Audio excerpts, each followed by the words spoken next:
ফাতেমার খাটিয়াটা ধরতে 4 জন লোক লাগবি, তোমরা 3 জন আছো, আরেকজন কই পাইবা?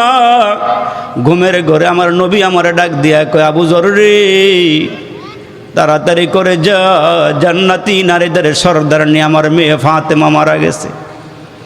এরে আমার মা, এ মা, কান লাগাইয়া কথাগুলো শুনে যাও গো মা, পর্দা করিয়া চলিও গো মা, স্বামীর মনে আঘাত দিও না, সন্তানগুলোর হেফাজত কইরো, সংসারের কাজকর্ম গুছায়া কইরো। আমার আল্লাহ তোমার আমল নামার মধ্যে অসংখ্য সওয়াব আল্লাহ পাক দান করবে। এ আমার মায়েরা, ওই ফাতেমারে খাটিয়ার মধ্যে শুয়াইয়া যখন কবরে নামাইছে, কবরের মধ্যে নামাইয়া হযরত আবু যর ডাক দিয়ে কয়, কবর রে, তুই কি জানো তোর মধ্যে কারে শোয়াইছি?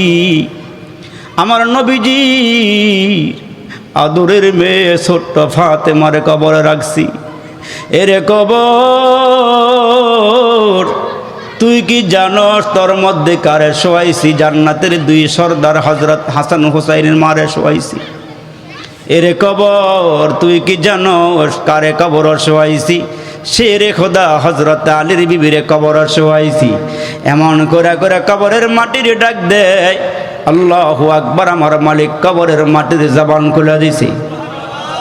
কবরের মাটি ডাক দিয়ে কয়, আবু যর রে, আমি নবীর মেয়ে চিনি না, জান্নাতের সর্দারনি মহিলা চিনি না, হাসান হুসাইনের মারে চিনি না, যার আমল ভালো তার সাথে আমার আচরণ ভালো, যার আমল খারাপ তার সাথে আমার আচরণ খারাপ। এরে মুসলমান, ওই কবর আমার জন্য অপেক্ষা করতেছি। মুসলমান, কবরের গাটি বড় কঠিন গাটি। তারপরের গাটি হইল মুসলমান বাইরারে আমার হাসরের ময়দানের গাটি, পুলসিরাতের গাটি, মিজানের পাল্লার গাটি। ওই গাটি এগুলোর জন্য অপেক্ষা করতে হবে আমাদেরকে। এই জন্য জানা দেই গো মুসলমান, এই দুনিয়ার শেষ আছে, পরকালের কিন্তু শেষ নাই।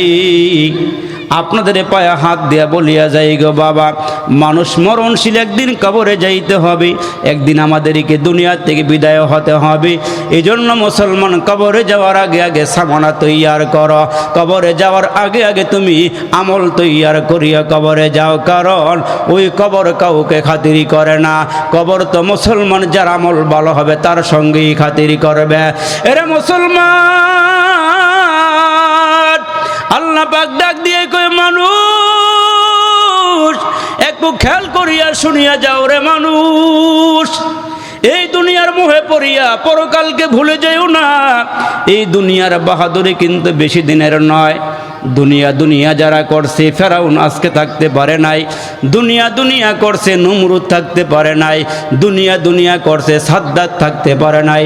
দুনিয়া দুনিয়া করছে, কারুন থাকতে পারে নাই। দুনিয়ার হায়াত কিন্তু প্রায় শেষের দিকে চলে আসছি। যেমন হযরতে ওমর রাদিয়াল্লাহু তাআলা আনহু রাস্তা দিয়া হাঁটিয়া হাঁটিয়া যায়, এমন সময় তাকায়া দেখলেন সুন্দর কাপড় পরিহিত একজন মহিলা রাস্তা দিয়া হাইটা হাইটা যায়। হযরত ওমর ডাক দিয়া কয়, মহিলা, সুন্দর কাপড় পরিধান করে কই রওনা দিছ? কে তুমি? দাঁড়াও, তোমার সঙ্গে কথা আছি। হযরত ওমরের ডাকে সাড়া দিয়ে ওই মহিলা দাঁড়ায়া গেল, সুন্দর কাপড় পরিধান করে রাস্তার কিনারায় দাঁড়ায়া গেলে হযরত ওমর ডাক দিয়া বলেন, কে তুমি? তোমার পরিচয় কি? ওই মহিলা ডাক দিয়া কে, ওমর, আসলে আমি মহিলা নই, আমি মহিলার বেশ ধরেছি, আমি হলাম দুনিয়া। এজন্য তো ফেরাউনের বিবি আসিয়া যখন রব স্বীকার করেছে, ইন্নাল্লাযীনা ক্বালু রাব্বুনাল্লাহর আওয়াজ দিয়েছে, ফেরাউন চতুর্দিকে ঘোষণা দিয়ে দিল, আনা রাব্বুকুমুল আলা, আনা রাব্বুকুমুল আলা, আমি সবচেয়ে বড় খোদা। ফেরাউনের স্ত্রী আসিয়া কয়, তোমারে খোদা বলে মানব না। আসমানের মালিক যিনি, জমিনের মালিক যিনি, কুল কায়নাতের মালিক যিনি, তিনি হচ্ছেন আমার রব। আরে স্বামীরে রব বলিয়া মানে না। কয়, মানুষ কোনোদিন মানুষের খোদা হইতে পারে না। স্বামী কোনোদিন স্ত্রীর খোদা হইতে পারে না, আরে নেতা কোনোদিন কর্মীর খোদা হইতে পারে না, এরে মুসলমান মানুষ কোনোদিন মানুষের খোদা হইতে পারে না। আপনারা তো জানেন ওই ফেরাউন আসিয়ারে কত কষ্ট দিল, নিজের গায়ের জামাগুলো টাইনা খুলিয়া নিয়ে গেল। এরে মুসলমান জমিনের মধ্যে শোয়াইয়া বুকের মধ্যে পাথর চাপা দিয়া মুসলমান সূর্যের দিকে মুখটা করিয়া হাত পায়ে রশি লাগাইয়া পাহাড় মুসলমান জমিনের ওপরে ফালাইয়া চিৎ করিয়া ফালাইয়া রাখলো। ডাক দিয়া কই আসিয়ারে এখনো সময় আছে, মূসা নবীর আল্লাহরে সারিয়া ফেরাউন রে খোদা বলিয়া মানো। আসিয়া ডাক দিয়া কয় জান চলে যাবে, প্রত্যেকটা পশমের গোড়ায় গোড়ায় যদি একটা করে জীবন থাকে মূসার আল্লাহর নামে আমি কুরবান করে দিব, তারপরেও নিজের স্বামী খোদা হইতে পারে না। আমার আল্লাহ কি পুরস্কার দিলেন আসিয়ারে, আসিয়ারে ধইরা নিয়া জমিনে শুয়াইয়া মুসলমান ডাক দিয়ে কয় ফেরাউন রে খোদা বলে মানো। আসিয়া কয় না, মানুষ কোনোদিন মানুষের খোদা হইতে পারে না। এখন মুসলমান ভাইরা আমার শেষ মুহূর্তে আসিয়ারে এখন গরম তেলের মধ্যে ফেলানো হবে। যখন গরম তৈলগুলো টকবক টকবক করে ফোটা শুরু হয়ে গেছে, আসিয়ার হাত পায়ের মধ্যে বেরি লাগাইয়া এখন আগুন জ্বলন্ত তৈলের মধ্যে ফলাইয়া দিবি। আসিয়া ডাক দিয়া কয় মালিক তোমার জন্য স্বামী হারাইলাম, তোমার জন্য গরবারে হারাইলাম, তোমার জন্য সিংহাসন হারাইলাম, তোমার জন্য বিছানা হারাইলাম, আল্লাহ তোমার জন্য স্বামীর ঘর হারাইলাম, তোমার কাছে আমি কিছুই চাই না, আল্লাহ এই মুহূর্তে তোমার জান্নাতে আমার একটা ঘরের মালিক বানায়া দাও। রব্বি ইবনিলি ইনদাকা বাইতান ফিল জান্নাহ, আল্লাহ তোমার কাছে জান্নাতে একটা ঘর চাই। আমার আল্লাহ ডাক দিয়া কই জিবরাইল, আল্লাহু আকবার বলেন না আওয়াজ করে। ও জিবরাইল চিন্তার কোনো কারণ নাই, আমি আসিয়ার জন্য জান্নাতে ঘর বানায়া ফেলাইছি। ওই জান্নাতটা এখন আসিয়ার সামনে তুলিয়া ধরবা। সুবহানাল্লাহ জোরে কোন। আসিয়ার ডাক আল্লাহ কবুল করে ফেলাইছেন।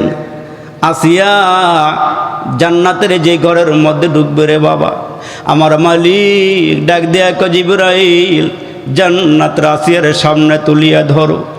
আসিয়ার ওপরে এত অত্যাচার, এমন নির্যাতন চালাইছে রে বন্ধু, চামড়াগুলো খুইলা পালাইছে। এরে মুসলমান বন্ধুরা রক্তগুলো ফিঙ্কে দিয়ে বের হয়ে গেল। কিন্তু মুসলমান আসিয়া ডাক দিয়া কয় জীবন গেলে জীবন পাবো, ইমান তো পাবো না। জীবন গেলে মালিকের দরবারে আবার জীবন পাওয়া যাবে, কিন্তু ইমান হারা হইলে তো ইমান আর পাওয়া যাবে না।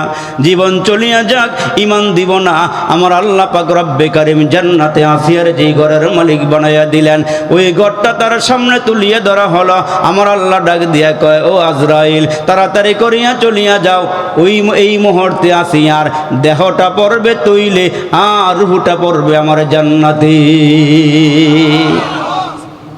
এরে মুসলমান ভাইরারে একটু কানে মনের কান দিয়া শোনো। আমরা ছিলাম রুহু জগতের মধ্যে, ওই রুহু জগতের শুরু আছে আবার শেষও আছে।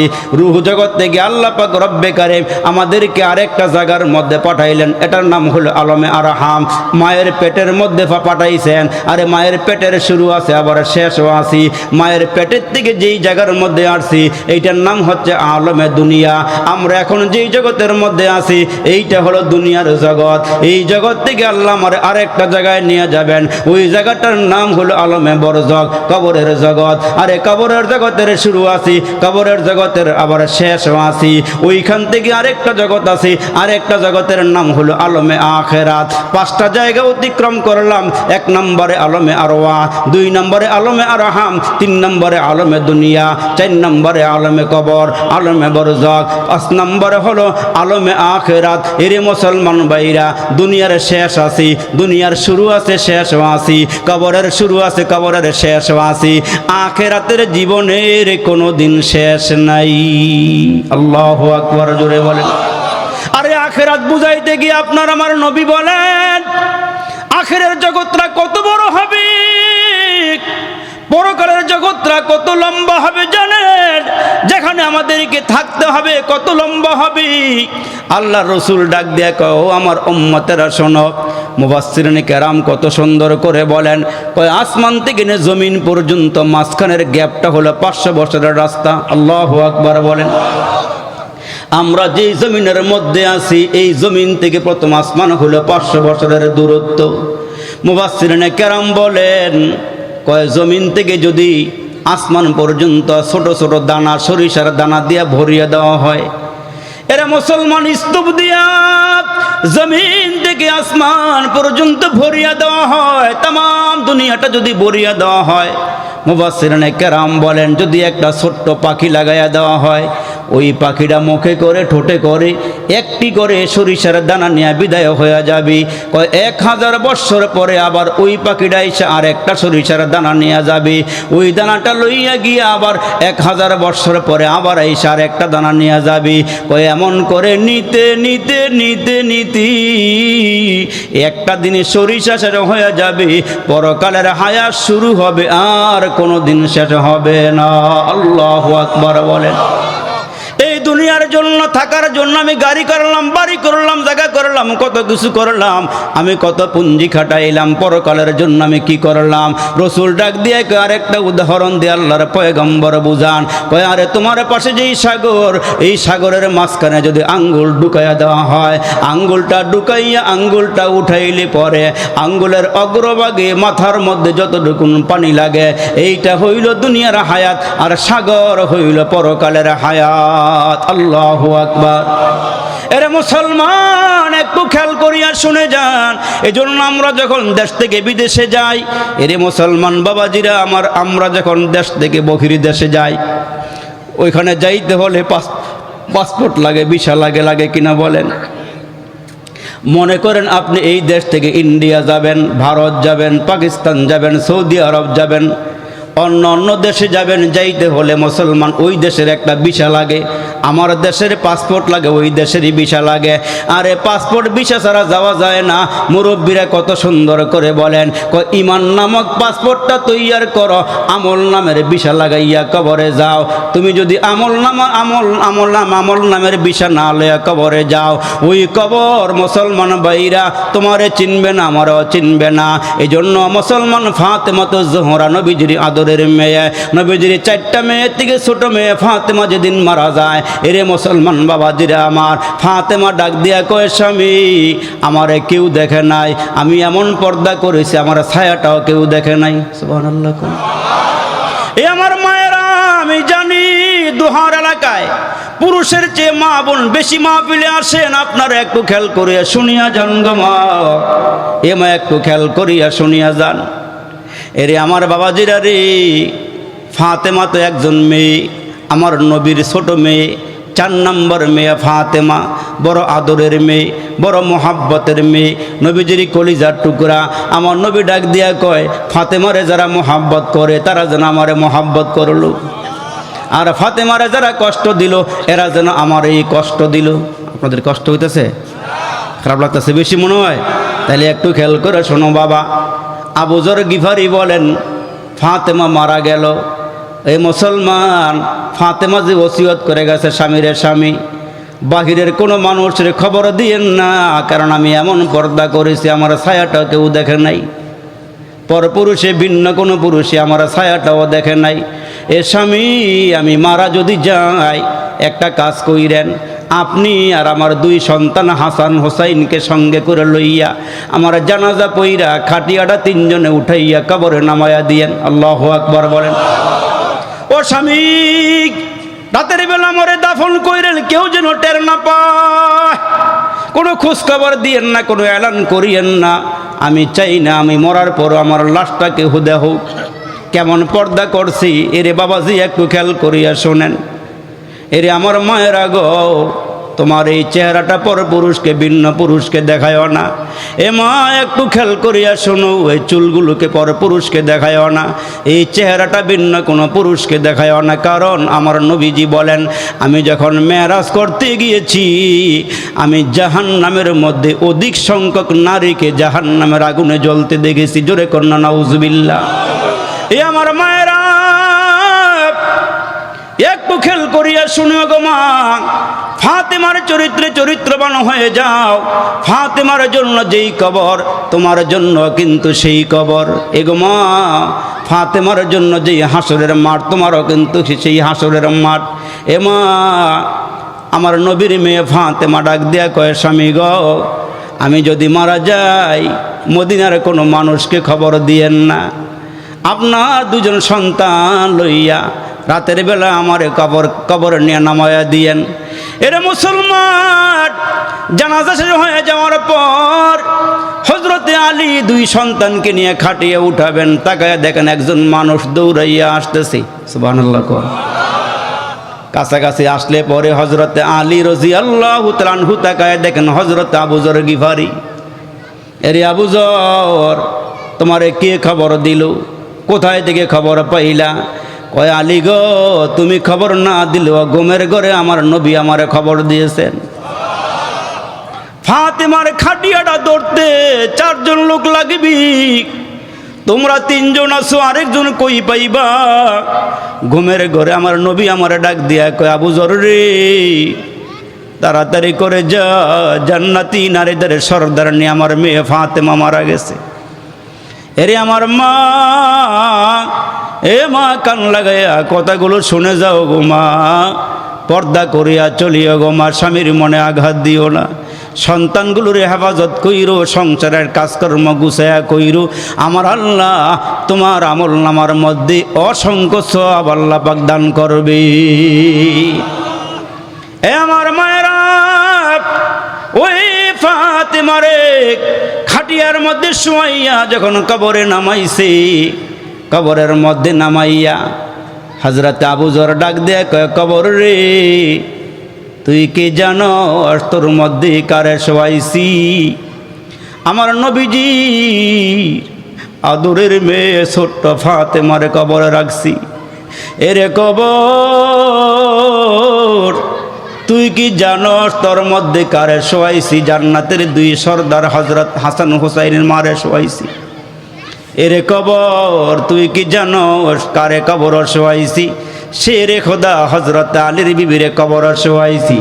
এমন করে করে কবরের মাটির ডাক দেয়, আল্লাহু আকবার। আমার মালিক কবরের মাটির জবান খুলে দিছি। কবরের মাটি ডাক দেয় কয় আবু যর রে, আমি নবীর মেয়ে চিনি না, জান্নাতের সর্দারনি মহিলা চিনি না, হাসান হুসাইনের মারে চিনি না। যার আমল ভালো তার সাথে আমার আচরণ ভালো, যার আমল খারাপ তার সাথে আমার আচরণও খারাপ। এরে মুসলমান, ওই কবর আমার জন্য অপেক্ষা করতেছি। মুসলমান, কবরের গাটি বড় কঠিন গাটি। তারপরের গাটি হইল মুসলমান বাইরারে আমার হাসরের ময়দানের গাটি, পুলসিরাতের গাটি, মিজানের পাল্লার গাটি। ওই গাটি এগুলোর জন্য অপেক্ষা করতে হবে আমাদেরকে। এই জন্য জানা দেই গো মুসলমান, এই দুনিয়ার শেষ আছে, পরকালের কিন্তু শেষ নাই। আপনাদের পায়ে হাত দিয়া বলিয়া যাই গো বাবা, মানুষ মরণশীল, একদিন কবরে যাইতে হবে, একদিন আমাদেরকে দুনিয়া থেকে বিদায় হতে হবে। এই জন্য মুসলমান, কবরে যাওয়ার আগে আগে সামানা তৈয়ার করো, কবরে যাওয়ার আগে আগে তুমি আমল তৈয়ার করিয়া কবরে যাও। কারণ ওই কবর কাউকে খাতিরি করে না, কবর তো মুসলমান যার আমল ভালো হবে তার সঙ্গেই খাতিরি করবে। এরা মুসলমান, আল্লাহ পাক ডাক দিয়ে কয় মানুষ, একটু খেয়াল করিয়া শুনিয়া যাও রে মানুষ, এই দুনিয়ার মোহে পড়িয়া পরকালকে ভুলে যাইও না। এই দুনিয়ার বাহাদুরি কিন্তু বেশি দিনের নয়। দুনিয়া দুনিয়া যারা করছে, ফেরাউন আজকে থাকতে পারে নাই। দুনিয়া দুনিয়া করছে, নমরুদ থাকতে পারে নাই। দুনিয়া দুনিয়া করছে, সাদ্দাত থাকতে পারে নাই। দুনিয়া দুনিয়া করছে, কারুন থাকতে পারে নাই। দুনিয়ার হায়াত কিন্তু প্রায় শেষের দিকে চলে আসছি। যেমন হযরতে ওমর রাদিয়াল্লাহু তাআলা আনহু রাস্তা দিয়া হাঁটিয়া হাঁটিয়া যায়, এমন সময় তাকায়া দেখলেন সুন্দর কাপড় পরিহিত একজন মহিলা রাস্তা দিয়া হাইটা হাইটা যায়। হযরত ওমর ডাক দিয়া কয়, মহিলা, সুন্দর কাপড় পরিধান করে কই রওনা দিছ, কে তুমি? দাঁড়াও, তোমার সঙ্গে কথা আছি। হযরত ওমরের ডাকে সাড়া দিয়ে ওই মহিলা দাঁড়ায়া গেল, সুন্দর কাপড় পরিধান করে রাস্তার কিনারায় দাঁড়ায়া গেলে হযরত ওমর ডাক দিয়া বলেন, কে তুমি? তোমার পরিচয় কি? ওই মহিলা ডাক দিয়া কে, ওমর, আসলে আমি মহিলা নই, আমি মহিলার বেশ ধরেছি, আমি হইলাম দুনিয়া। কি? আমি হইলাম দুনিয়া। হযরত ওমরের সামনে আসলে পরে হযরত ওমর তাকায়া দেখে বুড়া মহিলা, চামড়া ঢিলা হয়ে গেছে, মুখের দাঁতগুলো ক্ষয় হয়ে গেছে। ওমর ডাক দিয়া কয়, তুমি দুনিয়া? কয় হ্যাঁ। কয় তোমার কপালের মধ্যে কালো চিহ্ন কেন? তোমার দুই পায়ের হাঁটুর মধ্যে কালো চিহ্ন কেন বলো? ওই দুনিয়া ডাক দিয়ে কে ওমর, আমার বয়স প্রায় শেষের দিকে, আমি বুড়া হয়ে গেছি। এরে মুসলমান, হজরত ওমর কয় আচ্ছা বুঝলাম, তোমার বয়স শেষ হয়ে যাচ্ছি, কিয়ামত গনাই আসছি, কিয়ামতের আলামত শুরু হয়ে যাইতেছি। এরে মুসলমান বন্ধুরা রে, হজরত ওমর ডাক দিয়া কয় তোমার পায়ের মধ্যে চিহ্ন কেন? তোমার কপালের মধ্যে চিহ্ন কেন? ওই মুহূর্তে দুনিয়া ডাক দিয়া কে ওমর, দুনিয়ার মধ্যে আল্লাহর নবীর কিছু উম্মত, এমন উম্মত আছে আখেরাত বাদ দিয়ে এরা দুনিয়ার পিছনে দৌড়াইতেছে দৌড়াইতেছে দৌড়াইতেছে, নামাজের খোঁজ খবর নাই, আল্লাহর নামটাও মুখে লয় না। এরা সারাক্ষণ দুনিয়া দুনিয়া করে। এই দুনিয়া পাওয়ার জন্য এরা মাথাগুলো আমার কিনারায় ঠেকাইয়া দেয়, দুনিয়া ধরতে আসি। কিন্তু এরা যখন দুনিয়া ধরতে আসি, আমি আমার পাও দিয়ে একটা লাথি মারিয়া দিই। লাথি মারতে মারতে আমার পায়ের মধ্যে কালো দাগ হয়ে গেছি।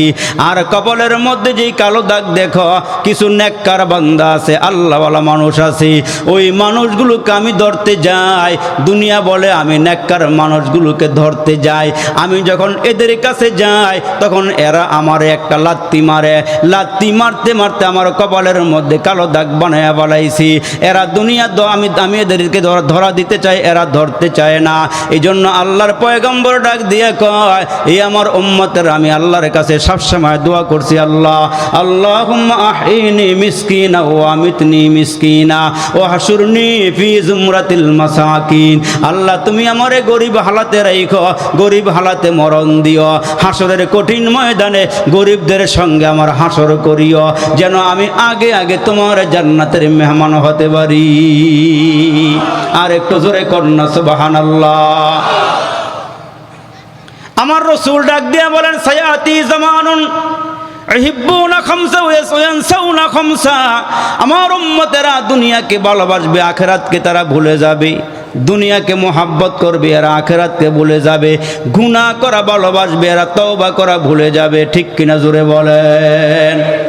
এরা মুসলমান দুনিয়ার ঘরবাড়ি বানানো মোহাব্বত করবে, এরা কবরের কথা বলিয়া যাবে, পরকালের কথা বলিয়া যাবে। এই জন্য হায়াতের জীবন কিন্তু বেশি দিনের নয়, হায়াতের জীবন কিন্তু একেবারে ক্ষণস্থায়ী, একেবারেই কম। এই জন্য পরকালের দিকে দাবিত হয়ে যাও, পরকালমুখী হয়ে যাও। এরে মুসলমান, পরকালমুখী হইয়া যাও। সাহাবীদের মতন ঈমান আনো, সাহাবীদের মতো ঈমান আনো। সাহাবীরা ঈমান কেমন আনছে? এরা জীবন দিয়ে বলাইছে, ঈমান দেয় নাই। হযরত বেলালকে কত মারি খাওয়া লাগছে, এরা হযরতে বেলাল জীবন দিতে চায়, ঈমান দিতে চায় না। ঠিক কিনা জোরে আওয়াজ করে বলেন? হযরতে খাব্বাব কত মার খাইলো, মার খাইতে খাইতে মুসলমান কামরের গোশত পর্যন্ত হারায়া ফেলাইলো, ঈমানটা ছাড়ে নাই। আরে সুমাইয়ার মতো নারী, এরে মুসলমান ভাইরা তলপেটের মধ্যে বর্ষার আঘাত দিয়া দুনিয়া থেকে বিদায় করিয়া দিল, ঈমানটারে মজবুত করে ধরে রাখছে, ঈমানটা ছাড়ে নাই, জীবনটা দিয়া দিছে। ঠিক কিনা জোরে বলেন? এরে আমার বাবাজি, আজকের ওয়াজ দেওয়ার উদ্দেশ্য হলো আমরা যেন পরকালমুখী হয়ে যাই। ঠিক কিনা জোরে বলেন? আমরা যেন আখিরাতমুখী হয়ে যাই। আজকেতে যেন আমরা তওবা করি, আল্লাহওয়ালা হয়ে যাই, পরকালমুখী হয়ে যায়। এরে মুসলমান, পরকালমুখী যেন আমরা হতে পারি। সাহাবাই কেরামের দিকে তাকাইয়া দেখেন, ওই সাহাবাই কেরাম কেমনে আমল করেছেন। ফামান কানা ইয়ারজু লিকা রাব্বিহি ফালইয়ামাল আমালান সালিহা। এরা নেক আমল করতে করতে করতে করতে এরা কবর দেশে চলে গেছে। এরে মুসলমান, এরা নেক আমল করতে করতে কবর দেশে চলে গেছে। যেমন হযরতে আবু বকর সিদ্দিক যখন নবীর পরে খলিফা হইলেন, আমার নবীর ইন্তেকালের পরে যখন সাহাবায়ে কেরাম হযরত আবু বকরকে খলিফা বানাইলেন, এই হযরত আবু বকর মুসলমান কেমন সাহাবা ছিলেন, কেমন দামি সাহাবা ছিলেন, যেই সাহাবাটা দুনিয়া থেকে জান্নাতের খোঁজখবরই পাইছেন। সুবহানাল্লাহ। যার শানে আল্লাহ ডাক দেয়া কয়, আল্লাহ পাকের রাসূল ডাক দেয়া, আবু বকর শোনো, আমার কোটি কোটি উম্মত হাসরের ময়দানে উঠবি, আমরাও সবাই উঠব। আমার নবী ডাক দেয়া কয়, 8টা জান্নাত ডাকা হবে, এই সাহাবীর নাম হচ্ছে আবু বকর। আর একটু বড় করে কন্যা সুবহানাল্লাহ।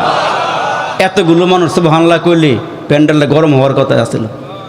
অনেকে জবারে করলেন নাকি, মারামারি করেছেন আপনারা, চেহারার মধ্যে কোনো হাসি খুশি নাই, একবারে চুপচাপ বই রয়েছেন। জোরে কন্যা সুবহানাল্লাহ, জোরে কন্যা আল্লাহু আকবার। যদি বলেন না আলহামদুলিল্লাহ, কতগুলো সওয়াব হইল। সুবহানাল্লাহ সুবহানাল্লাহ। মুসলমান জান্নাতের সার্টিফিকেট হাতে। হালুম্মা ইয়া আবা বকরিন, হালুম্মা ইয়া আবা বকরিন, আবু বকর তুমি আমার আমার দরওয়াজা দিয়ে জান্নাতে আসো। ওই আবু বকর খালি কান্দে আর আল্লাহ নবী গো, আল্লাহ আমারে মাফ করবনি। চিন্তা করছেন? নবীজির কাছে আইসা কয় আল্লাহ নবী গো, আল্লাহ আমারে মাফ করবনি। ওগো নবীজি আমার কি আমল আছে, আল্লাহ আমারে মাফ করবনি। আল্লাহ নবীর সাহাবী কান্দে। ওই সাহাবীর আমলের কথা শোনেন, আমলের কথা শোনেন। আপনার আমি কি আমল করছি গো বাবা? আমার নবী আম্মা জান আয়েশার সঙ্গে শোয়া। কার সঙ্গে? আম্মা জান আয়েশার সঙ্গে শোয়া। রাতের বেলা পূর্ণিমার চাঁদ উঠছে। আমগো মতন তো বিল্ডিং ছিল না, আমার নবীর কুড়ে ঘর ছিল। এরে মুসলমান খেজুর পাতার ছাউনি ছিল। ফাঁকে ফাঁকে চন্দ্রের আলো ঘরের ভিতরে ঢুকি। আমার নবী ডাক দিয়ে কয় আয়েশারে বাহিরের দিকে তাকাও।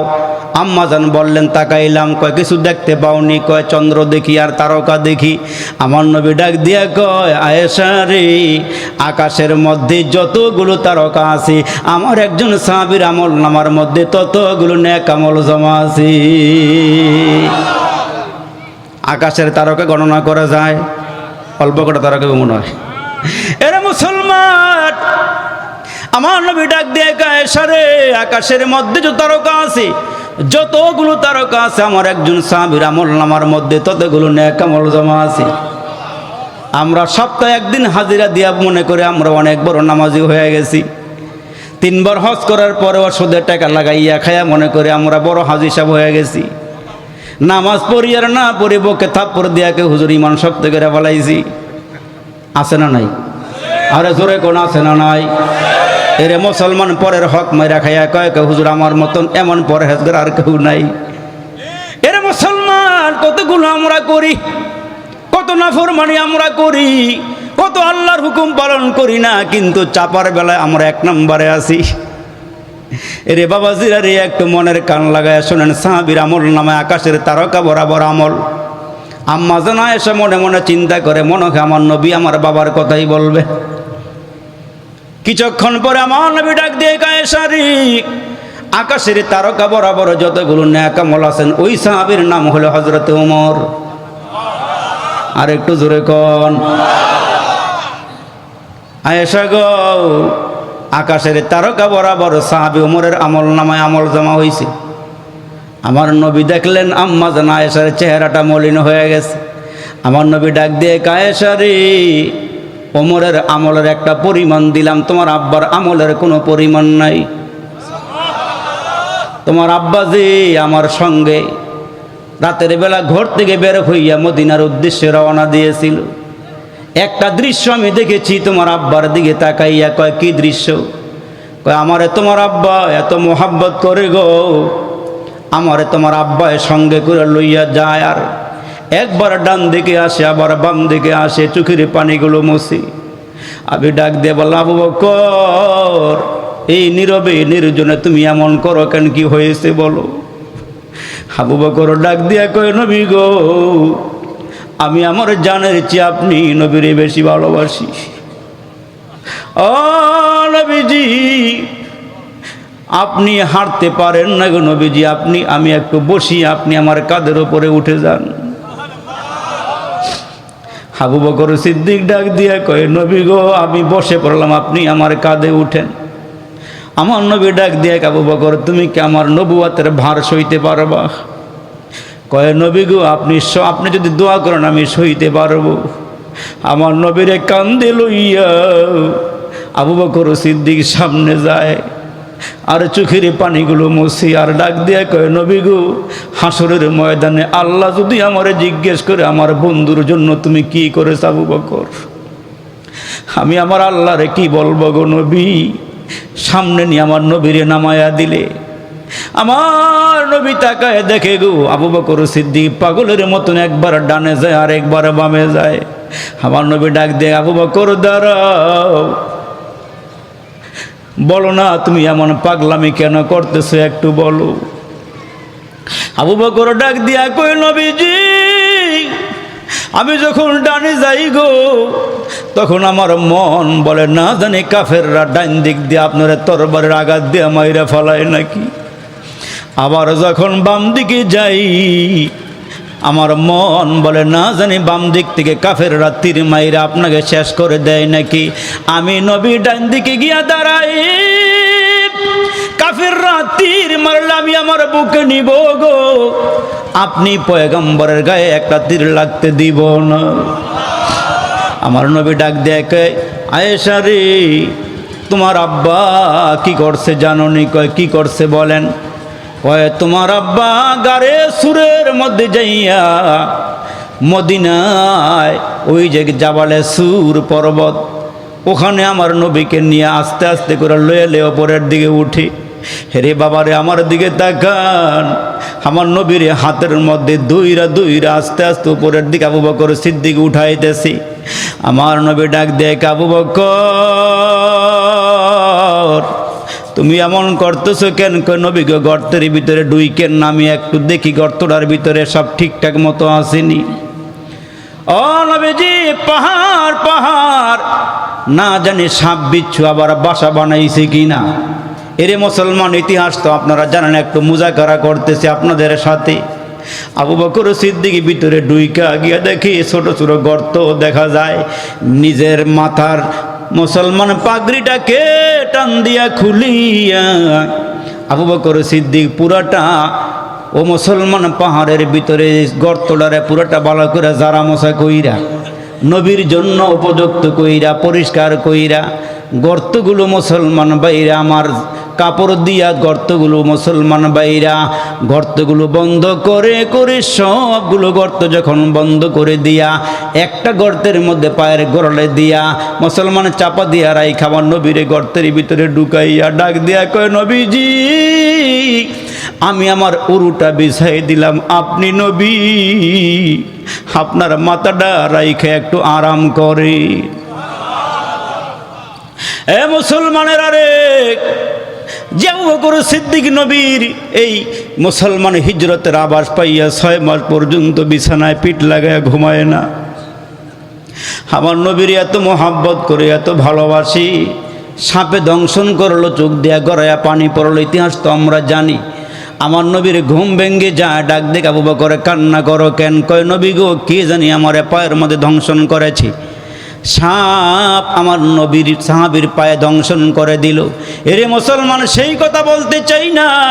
আমার নবী ডাক দেয়, আয়েশা রে তোমার আব্বার সারা জীবনের আমল নয়, ওই যে আমি নবীর সঙ্গে জাবালে সুরের ভিতরে তোমার আব্বা 3 রাত আমার সঙ্গে 3 দিন 3 রাত ছিল, ওই সোয়াব যদি এক পাল্লায় দেওয়া হয় আর হযরত ওমরের সারা জীবনের নেক যদি আরেক পাল্লায় দেওয়া হয়, তোমার আব্বা আমার জন্য যে ত্যাগ স্বীকার করেছি ওই রাতের ইবাদত তোমার হযরত ওমরের চেয়ে বেশি হয়ে যাবে। ওই আবু বকর সিদ্দিক খলিফা হয়ে গেলেন। এলাকার মানুষগুলোর দেখাশোনা করা, আরে খলিফা হওয়ার পরেও মন্ত্রী প্রধানমন্ত্রী হওয়ার পরেও মানুষের বাড়ি বাড়ি গিয়া ছাগলের দুধ দহন করিয়া দেয়, গাভীর দুধ দহন করিয়া দেয়, জনগণের খেদমত করে, মাটি কাটার মধ্যে লেগে যায়, হাল চাষের মধ্যে লেগে যায়, কাজকর্ম করে করে দেয়। হযরত ওমর একদিন তাকাইয়া দেখে আবু বকর সিদ্দিকের সামনে একটা কাগজ পড়ে আছে, ওই কাগজের মধ্যে এলাকার বিধবা মহিলাদের নাম লেখা আছে, নামের পাশাপাশি একজন করে খাদেম দেওয়া আছে। সর্বশেষ একজন মহিলার নাম, ওই মহিলার নামের পাশে কোনো খাদেমের নাম নাই। হযরত ওমর কাগজটা হাতের মধ্যে নিয়ে ডাক দিয়ে আবু বকর এই কাগজটার মধ্যে বিধবা মহিলাদের নামের তালিকা আছে, নামের তালিকার পাশাপাশি একজন খাদেম পুরুষের নামও লেখা আছে। সর্বশেষ যেই মহিলার নাম লেখা দেখা যায় এই মহিলার নামের পাশে কোনো খাদেমের নাম তো লেখা দেখা যায় না। আবু বকর সিদ্দিক কিছুই বলে না। হযরত ওমর ডাক দেখ, আবু বকর এই সেবাটা আমারে করার সুযোগ দেন। আর একটু জোরে বলেন না সুবহানাল্লাহ। ওই মহিলার বাড়ি মদিনার থেকে একটু দূরে, পাহাড়ি এলাকায় বসবাস করে। ওই মহিলার স্বামী নাই, ছেলে নাই, মেয়ে নাই, একাকিত্বে ঘরের মধ্যে বসবাস করে। হযরত ওমর চাইয়া নিলেন এই সেবাটা আমারে করার সুযোগ দেন। একটু খেয়াল করেন, একটু শোনেন গো বাবা জিরা। হযরত ওমর রাতের বেলা ওই মহিলার ঘরের সামনে গিয়ে দাঁড়ায়া আওয়াজ দিলেন দরওয়াজায়, আম্মা আমি আসছি ওমর আপনার ঘরের সেবা করার জন্য। দরওয়াজাটা খোলেন, কি কি কাজ করা লাগবে বলেন, তালিকা দেন। পানি আনা লাগবে, আপনার খাবার তৈরি করা লাগবে, বিছানা ঝাড়ু মোছা করা লাগবে, আপনার কাপড়গুলো ধোয়া লাগবে। ওই মহিলা ডাক দিয়া কয়, আপনি কি? কয়, আমি ওমর। কয়, আপনি আসার আগে আগে আল্লাহর একজন বান্দা এসে ঘরের সব কাম গুছাইয়া দিয়া গেছে। শুধু ঘরের কাম গুছাইয়া দিয়া যায় নাই, ওই লোকটা আমার ঘরে আইসা, আমি মহিলা, বৃদ্ধা মহিলা, শক্ত খাবার খাইতে পারি না, আমার জন্য তরল খাবার পাকাইয়া নিজ হাত দিয়ে আমারে খাওয়াইয়া দিয়া যায়। এমন মানুষ আমার নজরে আর কোনোদিন পড়ে নাই। ওমর কয়, তাই নাকি? কয়, হ্যাঁ। হযরত ওমর মনে মনে চিন্তা করছেন, আগামীকালকার একটু আগে আগে যাব। সুবহানাল্লাহ, জোরে বলে। খলিফাতুল মুসলিমিন হযরত আবু বকর সিদ্দিক, এরে মুসলমান ভাইরা, মদিনার শাসক হযরত আবু বকর। হযরত ওমর আজকে একটু আগে আগে চলে গেলেন। আগে আগে যাওয়ার পর দরওয়াজায় গিয়ে আওয়াজ দেয়, বলেন, আম্মা গো, আমি আবারও আসছি, আপনার কি কি খেদমত করা লাগবে বলেন। মহিলা ঘরের ভিতর থেকে ডাক দিয়ে, আজকেও কাম শেষ হয়ে গেছে। হযরত ওমর চলে আসছে বাবাজি। পরের দিন আরেকটু আগে গেছেন।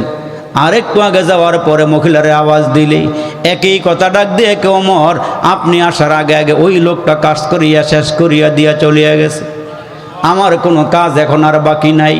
পরের দিন অনেক আগে হযরত ওমর গিয়া দরওয়াজার কিনারায় দাঁড়ায় আছে। কে সেবা করে নাম বলে নাই, নামটাও প্রকাশ করে নাই। লোকটা কি?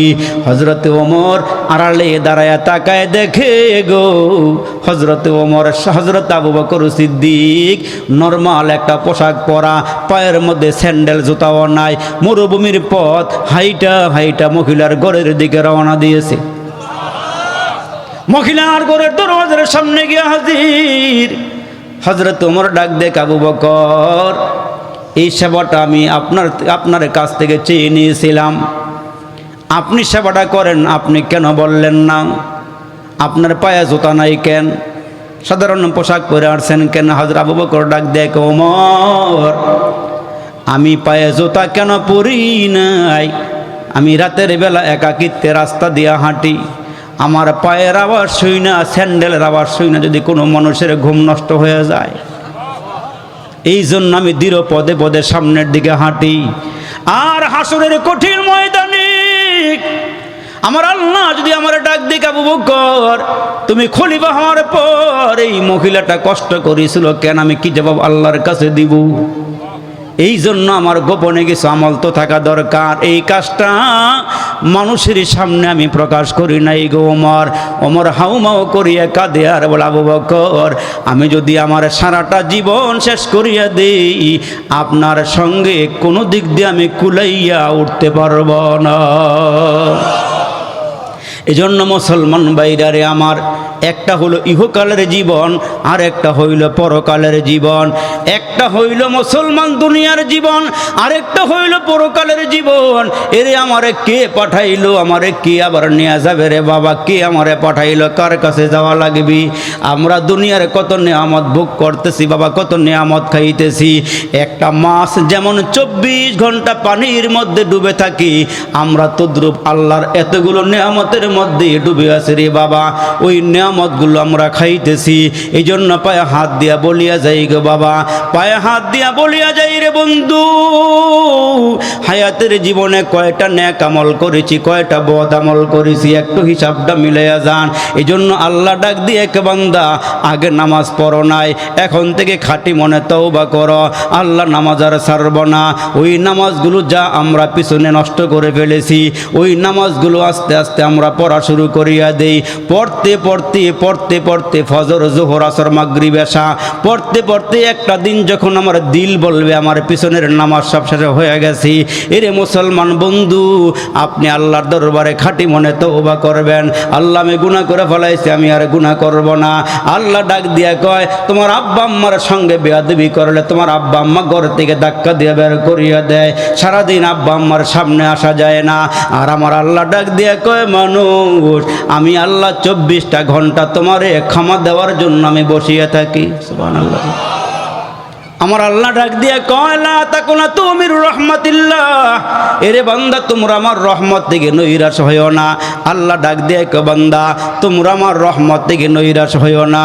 আল্লাহ কয় 100 রহমত সৃষ্টি করিয়া আমি একটা রহমত দুনিয়ার সবার মধ্যে বন্টন করে দিলাম, মাখলুকাতের মধ্যে আমি একটা রহমত বন্টন করিয়া দিলাম। এই জন্য মা তার সন্তানকে ভালোবাসি, সন্তান তার আব্বা আম্মারে ভালোবাসি, আর 99টা রহমত আমার আল্লাহ বলেন আমার কাছে আমি রেখে দিয়েছি। দেখছেন নি আল্লাহ কত বড় দয়ালু, আল্লাহ কত বড় মেহেরবান। ওই আল্লাহ ডাক দিয়ে কয় মানুষ ঘরে গুনাহ করে বাহিরে যাওয়ার সুযোগ দেই, আবার বাহিরে গিয়া গুনাহ করলে ঘরে যাওয়ার সুযোগ দেই। আমি হলাম রহমান, আমি হইলাম রহমান। এরে মুসলমান রহমান যে কত বড় দয়ালু রহমান।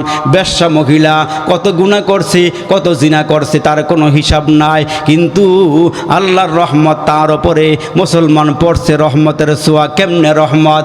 ওই মহিলা রাস্তা দিয়ে হাইটা হাইটা যায়, হাঁটতে হাঁটতে মুসলমান সামনের দিকে গিয়ে দেখে একটা কুয়া, ওই কুয়ার কিনারায় তাকায় দেখে একটা কুকুর জিব্বাটা বার করে দিছি। পানির পিপাসায় মুসলমান হাহাকার শুরু করে দিল। ওই কুকুরের জিব্বা শুকায় গেছে, গলাটা শুকায় গেছে, পানি হইলে ভালো হইতো, একটু পানি পান করতে পারলে গলাটা বিস্ত, জিহিবাটা বিস্ত, কিন্তু কুয়ার ভিতর থেকে কুকুরটা কেমনে পানি উঠাবে, কেমনে পান করবে? মহিলা বুঝা ফলাইছে কুকুরের পিপাসা লাগছে। মহিলা দেরি করে নাই, পায়ের মধ্যে ছিল চামড়ার মৌজা, ওই মৌজাগুলো কাপড়ের আঁচলের মধ্যে বাইদা কুয়ার মধ্যে ফালাইয়া কুয়ার ভিতর থেকে পানি উঠাইয়া ওই পানিটা কুকুরকে পান করাইছে। বুখারী শরীফের মধ্যে যে হাদিসটা আল্লাহ রসুল ইরশাদ করেছেন, বয়ান করেছেন, ওই মহিলা জিনাখোর মহিলা পানি উঠাইয়া কুকুররে পান করাইছি। আমার আল্লাহ ডাক দিয়া কয় মহিলা তুমি আমার একটা মাখলুকরে, তুমি একটা মাখলুকরে সেবা দিয়েছ, মাখলুকের খেদমত করেছ, আমি আল্লাহ তোমার খেদমত করতেছি, আমি আল্লাহ তোমার গুনাহ মাফ করে দিছি। আরে একটু জোরে বলেন না সুবহানাল্লাহ। এজন্য তো মুসলমান ভাইরারে আমার, ওই যে আল্লাহর ওলি বাইজিদ দুনিয়া থেকে বিদায় হয়ে গেছে, আল্লাহু আকবার। আল্লাহ পাক জিজ্ঞেস করে বাইজিদ কি আমল নিয়ে আসছো? কয় আল্লাহ আমি তোমার তেমন আমল নিয়ে আসতে পারি নাই। আল্লাহ বলেন তোমারে আমি কেমনে মাফ করতাম? কয় আল্লাহ হায়াতের জীবনের একটা আমলকে উসিলা করে আমারে মাফ করে দাও। কয় শোনো রে বাইজিদ, আমি আল্লাহ তোমার একটা আমল বড় পছন্দ করেছি। তোমার হাজারো লাখ আমলের মধ্য থেকে একটা আমল আমি পছন্দ করেছি। কয় কি আমল গো আল্লাহ? কয় শীতের রাতে তুমি কম্বল দিয়ে ঘুমাইতেছিলা, তোমার পাশে একটা বিড়ালের বাচ্চা মেও মেও করিয়া কাঁদতেছিল, শীতের কনকনে থরথর করে কাঁপতেছিল। এরে বাইজিদ ওই মুহূর্তে তুমি দয়ার হাতটা বাড়াইয়া ওই বিড়াল ছানাকে টান দিয়া তোমার কম্বলের ভিতরে ঢুকাইয়া লইয়া ঘুমাইছিলা। তুমি যে আমার ছোট্ট একটা মাখলুকের উপর দয়া করেছ, আমি আল্লাহ তোমার উপরে দয়া করে তোমারে মাফ করে দিলাম। সুবহানাল্লাহ বলে। এই জন্য তো মুসলমান ভাইরারে আমার, হযরতে জুনায়েদ বাগদাদি বলেন আমি একটা কুকুরের থেকে ওয়াজ শিখেছি, সুবহানাল্লাহ, আমার জীবন পরিবর্তন করেছি। জুনায়েদ ডাক দিয়া কয় আমি একবার এরি ক্ষেতের আইলের ওপর দিয়ে রওনা দিছি। এরি ক্ষেতের আইল কিন্তু বেশি মোটা না চিকুন, ঠিক কিনা জোরে বলেন? দুই পাশ দিয়া কাটতে কাটতে কাটতে কাটতে একবারে চিকুন বানায়া ফালায়। ও মুসলমান আল্লাহর ওলি হযরতে জুনাইদ বলেন আমি এরি ক্ষেতের আইলের উপর দিয়ে রওনা দিয়েছি। যাইতে যাইতে চলতে চলতে সামনের দিকে গেলাম, আমি তাকায়া দেখি অপর দিক থেকে একটা কুকুর আসতেছে। এই কুকুরটা জিহ্বাটা বার করিয়া দিছে, জিহ্বাটার ভিতর থেকে লালাগুলো টপ টপ টপ টপ করে পড়তেছে। দুজন মুখোমুখি হয়ে গেছে। কুকুরের জিহ্বার লালা হইল নাপাক। মানুষের জামাতে লাগলে জামাটা নাপাক হয়ে যায়, নষ্ট হয়ে যায়। হযরতে জুনায়েদ তাকায়া দেখে কিছুক্ষণ পরে আজান হয়ে যাবে। আজান হয়ে গেলে নামাজ পড়া লাগবে, আল্লাহর হুকুম পালন করা লাগবে। এরে মুসলমান, জুনায়েদ তো আল্লাহর ওলি, এমন ওলি উনি মুসলমান জমিনে দাঁড়াইয়া মুসলমান ডাক দেয় আল্লাহরে, আল্লাহর ডাক আল্লাহ পাক রব্বে কারিম তার ডাকটা মুসলমান আরশে আজিমের মধ্যে নিয়ে যায়।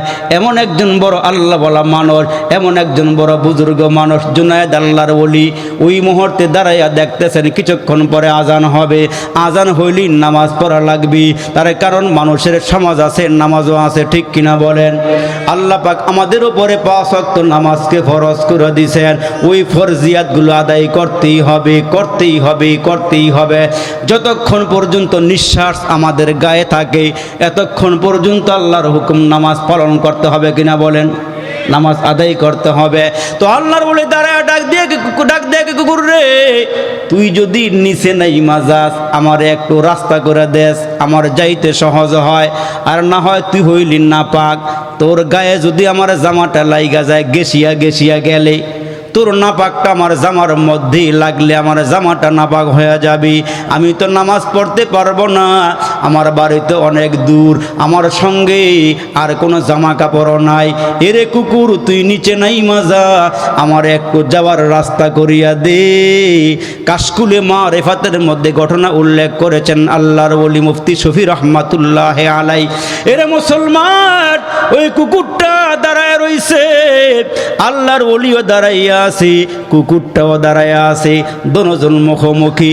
আল্লাহর ওলি কয়, কুকুর তুই নিচে নাম, তুই নাপাক, তোর লালাটাও নাপাক, তুই রাস্তাটা করিয়া দি। আমি নিচে নাইমা গেলে কাদা লাগলে আমার জামাটা নষ্ট হয়ে যাবে। আমার নামাজ আছি, আমার সমাজ আছি, তোর নামাজও নাই, তোর সমাজও নাই, তুই নিচে নাইমা যা। সঙ্গে সঙ্গে আমার আল্লাহ পাক কুকুরের জবান খুলে দিছে। আর একটু জোরে কন।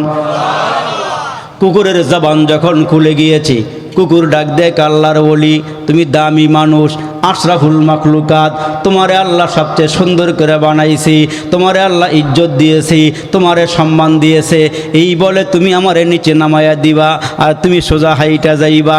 আচ্ছা, আমার 2টা প্রশ্নের জবাব দিয়ে যাও। আর একটু জোরে কর, আর বেশি লম্বা না, আর 2-1টা কথা, তারপরে দোয়া ইনশাল্লাহ। এরে মুসলমান ভাইরা রে আমার, কুকুরটা ডাক দিয়া কয়, আল্লাহর ওলি জুনাইদ, তুমি আমার 2টা প্রশ্নের জবাব দিয়ে যাও, তারপরে তুমি চলে যাও। এই মুহূর্তে কুকুর ডাক দেয়, জুনাইদ, আমার জিহ্বার পানি নাপাক, তোমার জামার মধ্যে লাগলে নাপাক হয়ে যাবে। আমি জিজ্ঞেস করি, আমার নাপাকটা তোমার জামাতে লাগলে জামা নাপাক হয়ে যাবে, এইটাকে পবিত্র করার, পাক করার কোনো সিস্টেম আসেনি? জুনায়েদ ডাক দিয়া কয়, কুকুর রে, তোর জিহ্বার পানি যদি আমার জামায় লাগে, দুনিয়ার মধ্যে যত ভালো পানি আছে ওই ভালো পানি দিয়া ধুইলে আমার জামাটা পাক হয়ে যাবে, সিস্টেম আছে? কুকুর ডাক দিয়া কয়, আল্লাহর ওলি, তোমার অন্তরে যে গুনার নাপাকে আছে দুনিয়ার পানি দিয়া ধুইলে পাক হবে নি? সুবহানাল্লাহ, জোরে কর, আর একটু জোরে কর সুবহানাল্লাহ। জুনায়েদ ডাক দিয়া কয়, না না, গুনার নাপাকে দুনিয়ার পানি দিয়া ধুইলে পাক হবে না। কুকুর ডাক দিয়া কয়, আল্লাহর ওলি, তাইলে দেখা যায় আমার নাপাকের চেয়ে তোমার নাপাকটা আরো শক্ত। 2 নম্বর প্রশ্ন করে আল্লাহর ওলি, বলো তুমি জান্নাতি না জাহান্নামী? সুবহানাল্লাহ, জোরে আওয়াজ দেও ভাই। তুমি জান্নাতি না জাহান্নামী? তুমি যদি জান্নাতি হও তাইলে তুমি আমার থেকে উৎকৃষ্ট, তুমি আমার থেকে দামি। আর তুমি যদি জান্নাতি না হও, জাহান্নামী হও, তুমি আমার থেকে নিকৃষ্ট। কারণ আমি কুকুরের নামাজ নাই, সমাজ নাই, আমার জান্নাত জাহান্নাম কোনো কিছুই নাই। আমি মরে যাব যদি আমি দুনিয়াতে কাউকে কষ্ট দিয়া থাকি, আল্লাহ হাসরের দিন দুর্বলটারে সবল বানাইয়া আর আমারে দুর্বল বানাইয়া ওই মুহূর্তে আল্লাহ ওইটা দিয়ে আমারে কামড় দেওয়াইয়া শাস্তি দিয়া সমান সমান করে আল্লাহ আমারে মাটির সঙ্গে মিলাইয়া দিবি। আমার জান্নাত জাহান্নাম কোনো কিছুই নাই। তুমি যদি জান্নাতি হও আমার থেকে দামি, আর জাহান্নামী হইলে তুমি আমার থেকে নিকৃষ্ট। জুনায়েদ আল্লাহর ওলি ডাক দিয়া কয়, এ কুকুর, তুই আমারে আজকে যে ওয়াজ শোনায়া দিলি, এই এই দুইটা ওয়াজ আমার চলার জন্য যথেষ্ট, আমার জিন্দিগিতে আর ওয়াজ লাগবে না। আর একটু জোরে কন্যা সুবহানাল্লাহ। তো মুসলমান শুরুর দিকে বলতেছিলাম 5টা আমল। 1 নম্বরে মুসলমান কোরআন তেলাওয়াত করা, 2 নম্বরে জবানটারে হেফাজত করা, 3 নম্বরে মুসলমান ক্ষুধার্ত মানুষকে খানা খাওয়ানো, 4 নম্বরে বস্ত্রহীন মানুষকে বস্ত্র দেওয়া, 5 নম্বরে নবীজির উপরে দুরূদ শরীফ পড়া। আর আমাদের উপরে আল্লাহ 5 ওয়াক্ত নামাজ ফরজ করে দিয়েছেন, ওই নামাজগুলো ঠিকমতো আদায় করা। আমার মায়েরা যারা আছেন, ও মাগো, স্বামীর মনে কষ্ট দিয়েন না, স্বামীর মনে আঘাত দিয়েন না, বেপরদায় রাস্তাঘাটে চলাফেরা করিয়েন না। আমার নবী মেরাজে গিয়ে আপনাদের ব্যাপারে জাহান্নামে অনেক শাস্তি রসুল দেখে আসছেন। এই মা একটু ভালো করে খেয়াল করিয়া শোনেন, আমার নবী দেখে আসছি নারীদেরকে সাপে কামড়াইতেছি, পেটের ভিতরে সাপ ঢুকতেছে আবার বাকির হইতেছে। এই মা চুলের মধ্যে লটকাইয়া আগুনের মধ্যে ফালাইয়া রাখছি। এই জন্য আমার মায়েরা আপনাদের পায়ে হাত দিয়া বলিয়া যায়, 5 ওয়াক্ত নামাজ পড়বেন, রমজান মাসের রোজা রাখবেন, স্বামী থাকলে খেদমত করবেন, লজ্জাস্থানের হেফাজত করবেন, 5 ওয়াক্ত নামাজ পড়বেন, লজ্জাস্থানের হেফাজত করবেন, পর্দা সহকারে চলাফেরা করবেন। এই কাজগুলো করিয়া মারা গেলে আল্লাহ আমার আম্মারে, আমার মায়েরে আল্লাহ জান্নাতের মেহমান বাড়াইয়া দিবে। এই জন্য বলি, ফামান কানা ইয়ারজু লিকা রাব্বিহি ফালইয়ামাল আমালান সালিহা। যারা হাসরের ময়দানে আল্লাহর দিদার কামনা করে, সাক্ষাৎ কামনা করে, আল্লাহ কয় তারা যেন বেশি বেশি করে নেক আমল করে, তারা যেন বেশি বেশি করে নেক আমল করে। যারা আমার সাক্ষাৎ কামনা করতে চায় হাসরের দিন, এরা যেন বেশি বেশি নেক আমল করে। যত রকমের নেক আমল আছে এগুলো গ্রহণ করা, আর যত রকমের বদ আমল আছে এগুলোকে ছেড়ে দেওয়া। তাইলে মুসলমান, আমার জীবন যদি সুন্দর হয়ে যায়, তাইলে আল্লাহ তাআলা আমাকে মাফ করে, ক্ষমা করে আল্লাহ আমার জান্নাতের ফয়সালা করে দিবেন। আমার কথায় কোনো কষ্ট পাইছেন? বিল আলামিন। والصلاة والسلام على سيد الأنبياء والمرسلين. ربنا ظلمنا أنفسنا وإن لم تغفر لنا وترحمنا لنكونن من الخاسرين. ربنا فاغفر لنا ذنوبنا وكفر عنا سيئاتنا وتوفنا مع الأبرار. ফেলিয়ে না দিও রে মালিক, ফেলিয়ে না দিও, গুনাহ যত করেছি আমরা ক্ষমা তুমি করিও।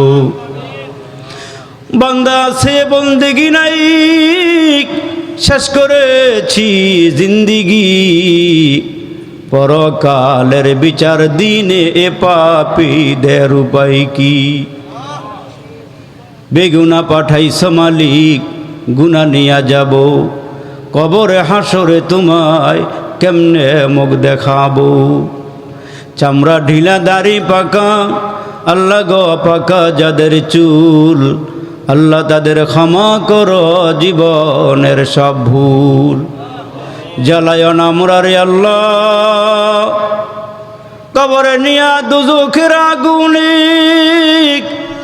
এমন কঠিন আগুন সহিব কেমনি?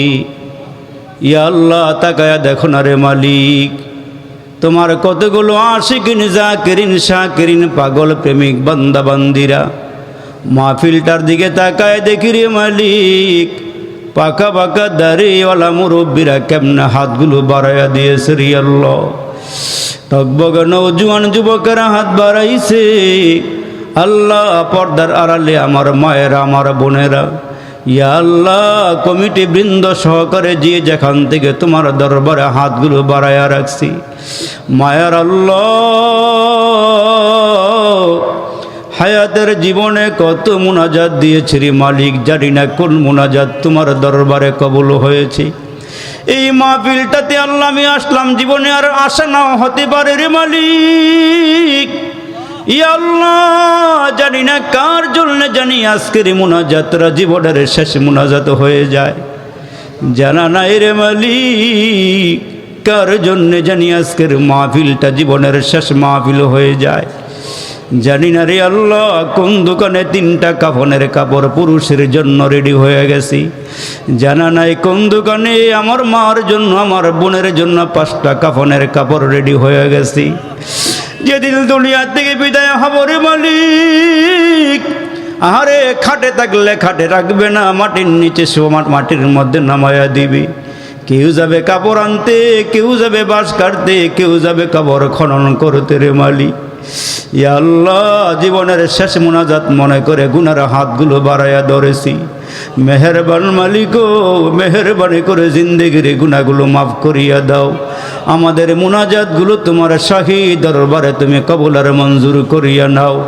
ইয়া আল্লাহ, এই নারিশা খালপার এলাকার কোন মুরব্বীরে কবুল করেছো আমার জানা নাই, কোন যুবক তোমার দরবারে কবুল হয়ে গেছে জানা নাই রে মালিক। আজকের এই মাহফিল থেকে, মহিলা প্যান্ডেল, পুরুষ প্যান্ডেল থেকে একজনকে আল্লাহ বলা আল্লাহ বলি বানাইয়া আমরা গুনাহগারদের মোনাজাত তুমি কবুল করে নাও। ইরি আল্লাহ, এ বাবা জানি না কার জানি বাবা নাই, কার জানি মা নাই রে বন্ধু। কে জানে নিজের আব্বারে নিজের হাত দিয়া কবরে নামাইছো রে বন্ধু, কে জানে নিজের মারে কবরে নামাইছো। জানি না কার বাপ আব্বা আম্মার কবরে জাহান্নামের আগুনগুলো ধাও ধাও করিয়া জ্বলতেছি, জানা নাই রে বলি কার আব্বা আম্মার কবরে বিষাক্ত সাপ, জানা নাই কার আব্বা আম্মার কবরে আল্লাহ বিচ্ছুগুলো কামড়াইতেছে রে মালিক। ইয়া আল্লাহ, ওয়াজ কমিটিরে তুমি কবুল করে নাও। ইয়া আল্লাহ, কবর দেশে যারা ঘুমায় সবাই রে মাফ করিয়া দাও। এরে আল্লাহ, কবরগুলো জান্নাতের বাগান বানাইয়া দাও। এরে মালিক, কতদিন হয়ে গেল আব্বারে দেখি না, মারে দেখি না রে মালিক। ইয়া আল্লাহ, জীবনে কোনোদিন আর দেখাও হবে না রে আল্লাহ। এ যুবকে আবার বাবাজিদারে তোমার চোখের পানির দিকে আব্বা আম্মা তাকাইয়া আছি। এরে বাবা, কার জানি দাদা নাই, দাদি নাই, নানা নাই, নানি নাই, শ্বশুর শাশুড়ি, স্ত্রী পুত্রা কবরে ঘুমায় আছি। আজকের এই মাহফিল থেকে যদি এক ফোঁটা দুই ফোঁটা চোখের পানি বালাইতে পারো, এই চোখের পানি আমার আল্লাহ কুদরতি হাত বাড়াইয়া তোমার আব্বা আম্মার কবরে নিয়ে যাবি। কবর থেকে আওয়াজ দিবে, কিসের পানি এগুলো? কি আবে হায়াতের পানি নাকি আবে জমজমের পানি, নাকি আবে হায়াতের পানি? আমার আল্লাহ বলবেন না, এগুলো আবে হায়াতের পানিও নয়, জমজমের পানিও নয়। ইয়া আল্লাহ, এগুলো তোমার সন্তানদের চোখের পানি। তোমার চোখের পানির দিকে আব্বা আম্মা তাকাইয়া আছি। জানা নাই কার আব্বা আম্মা মাহফিলটার চতুর্দিকে রুহগুলো ঘুরাঘুরি করতেছে দোয়া নেওয়ার জন্য। ইয়া আল্লাহ, কত দেশের খবর পাওয়া যায় জাহান্নামের আগুন কবরে দাও দাও করিয়া জ্বলে। এরে মালিক, আব্বা আম্মারে কষ্ট দিও না, বংশ বলে রে আল্লাহ কবরের মধ্যে কষ্ট দিও না রে মালিক। ইয়া আল্লাহ, এলাকার মাটির নিচে যত মুসলমান নরনারী ঘুমায় সবাই রে মাফ করিয়া দাও। ইয়া আল্লাহ, মাহফিলগুলো কবুল করে নাও। আজকে তুমি তোমার বান্দারা যারা মেহমানদারি করাইছে এইগুলো তুমি কবুল করিয়া নাও। ইয়া আল্লাহ, প্রতি বছর জান্নাতের বাগান বানাইতে পারে সেই তৌফিক দিয়ে দাও। এলাকার ঘরে ঘরে শান্তি দাও, রহমত দাও। ইয়া আল্লাহ, দেশ থেকে বিদেশ থেকে যে যেখান থেকে দোয়ার দরখাস্ত করেছে, মুরব্বীরা, যুবকেরা, তরুণেরা, মায়েরা, বোনেরা, আল্লাহ সবার দরখাস্ত তুমি কবুল আর মঞ্জুর করিয়া নাও। যারা টাকা দিয়া পয়সা দিয়া জানে মালে সহযোগিতার হাত বাড়াইছে কবুল করিয়া নাও। ইয়া আল্লাহ, ইমাম সাহেব হুজুর থেকে শুরু করে যে যেখান থেকে এখানে এসে হাজিরা দিয়েছে হাজিরাগুলো কবুল করে না। ইয়া আল্লাহ, সবাই নামাজি বানাইয়া দাও, মা বোনদেরকে নামাজি বানাইয়া দাও, মুরব্বীদেরকে হযরত আবু বকর সিদ্দিকের মতো বানাইয়া দাও, যুবকদেরকে হযরত খালিদ বিন ওলীদের মতো বানাইয়া দাও। যারা যত সমস্যা আছে গায়বী খাজানার থেকে পূর্ণ করিয়া দাও। ইয়া আল্লাহ, কমিটিরা আমি অদমকে গুনাহগারকে এত মহাব্বত করছে রে আল্লাহ। এরে মালিক, বাবাজিদেরকে যুবকদেরকে একসঙ্গে লইয়া যেন কবরে উঠতে পারে সেই তৌফিক দান কইরো। ইয়া আল্লাহ মাহফিলটা কবুল করিয়া নাও। মোহাব্বতে ওয়াজ শুনলো যারা এই মাহফিলে আসিয়া, আল্লাহ তাদের মরণ কইর কাবা ঘরে নিয়া, আল্লাহ তাদের মরণ কইর রওজা পাকে নিয়া। আল্লাহ যারা যারা বাইতুল্লাহ নিয়ত করছে, আল্লাহ তুমি কেমনে নিবা জানি না। এরে মালিক, যারা বাইতুল্লাহ দেখলো না, নবীর রওজা দেখলো না, এমনও গরিব অসহায় মানুষ আছে বারবার যেতে চায় রে মালিক। আল্লাহ মৃত্যুর আগে আগে তোমার ঘর বাইতুল্লাহ জিয়ারত করাইয়া দিও। আল্লাহ নবীর রওজার কিনারায় হাজিরা দেওয়ার সুযোগ করে দিও। ইয়া আল্লাহ মেহেরবানি করিয়া সবাইরে মাফ করিয়া দিও। বিদেশে যারা আছে আল্লাহদেরকে ভালো রাখো, কামাই রুজির মধ্যে বরকত দিও। রব্বির হামহুমা কামা রব্বা